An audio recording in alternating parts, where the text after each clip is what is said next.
Hello mga kalods, magandang araw po sa inyong lahat. Welcome back sa ating YouTube channel. Ako po si Ditrix Channel po. At kung hindi pa kayo nakapag-subscribe sa ating YouTube channel, please subscribe. And especially click notification bell para always po kayo updated sa mga bagong video nating i-upload dito sa ating YouTube channel. So paano nga ba mag-change sa IMEI? Yan po ang maraming katanungan sa ating mga kababayan, lalong-lalo na rin po dito sa Pilipinas. So, ngayon po mga kaludi ay ituturo ko po sa inyo. Bali, abangan din po ninyo yung isang video patungkol din po sa no internet.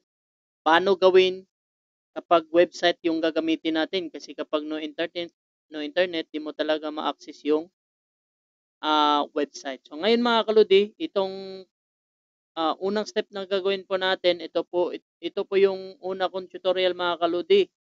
So, ayan po, ito po yung GLT stingy. Ang first step niyo po kung gagawin mga kaludi ay i-connect niyo po ang inyong Wi-Fi. Ayan po, connected na po sa akin.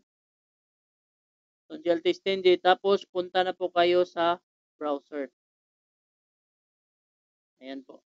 I-type nyo lang po sa browser mga kaludi ang 192.168.254.254. Okay? So, ito na. Pag na-access mo na mga kaludi, ay punta po kayo dito sa right side. Sa upper po. Tapos, click login. Tapos, ang iba, yung mga old open line mga kaludi is user, either admin. Dito kasi sa akin mga kaludi, natanggal na po itong admin kasi latest version open line po ito with changer IMEI na. So, for tutorial purposes only, so, i-access muna natin itong admin or user. Sa akin kasi admin na. Sa mga gusto magpagawa nito, PM nyo lang po si Junjun Cruz para siya po yung mag-upgrade sa inyong wifi. Okay?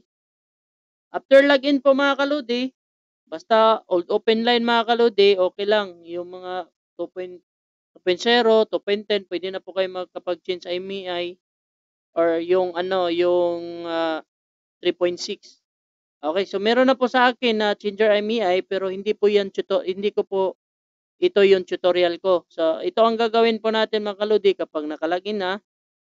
Punta po kayo dito, then i-paste nyo po itong link. Ilalagay ko po ito sa sa description link mga kaludi.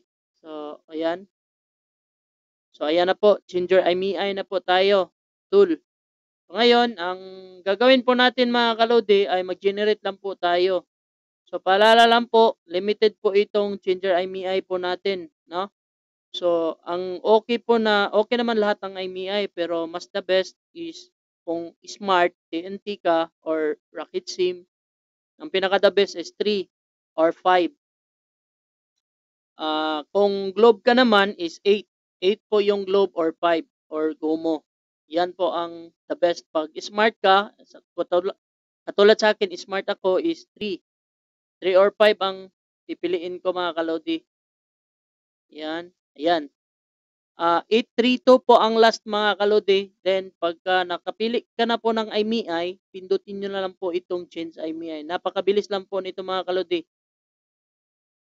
Ayan. So, dapat ang result po niyan mga kalodi ay ganito. So, tingnan natin yung wifi natin. Kung nagre-reboot, ibig sabihin, success po ito. So, sa next video po mga kalodi, abangan nyo po yung no internet connection kung paano i-access itong website. Ang iba kasi yung paraan nila, hanap sila ng globe para ma-access nila. Paano kung wala ng signal yung globe sa inyong lugar? So, sa next video po, abangan nyo po mga kalodi. Comment na po kayo din para magawan ko po ng another tutorial. Then, kapag gumana po ito sa inyo, Lodi, comment po kayo sa comment section para makita nyo po. Then, itong link na to, ilagay ko rin po sa comment section para magamit nyo po mga kalodi as at change IMEI. So, ngayon, gumana nga ba? Okay? Back ko lang po mga kalodi. Back ko lang, back. Okay, so nag-log out siya, no? Okay. So, Click ko lang tong admin. Password admin. So, tingnan nyo po yung last na digit ng ating IMEI mga kalodi. 832 ang last mga kalodi. So, ibig sabihin gumana na po siya. So, yan lang po mga kalodi. Sana po ay makatulong po ito. At huwag kalimutan na mag-subscribe sa mga hindi pa po nakasubscribe. At i-share na po ito mga kalodi. And click notification bell para always po kayo updated sa mga bagong upload po natin ng mga video dito sa ating YouTube channel. Maraming salamat po. Stay tuned mga kalodi. God bless you po. Thank you so much mga kaibigan.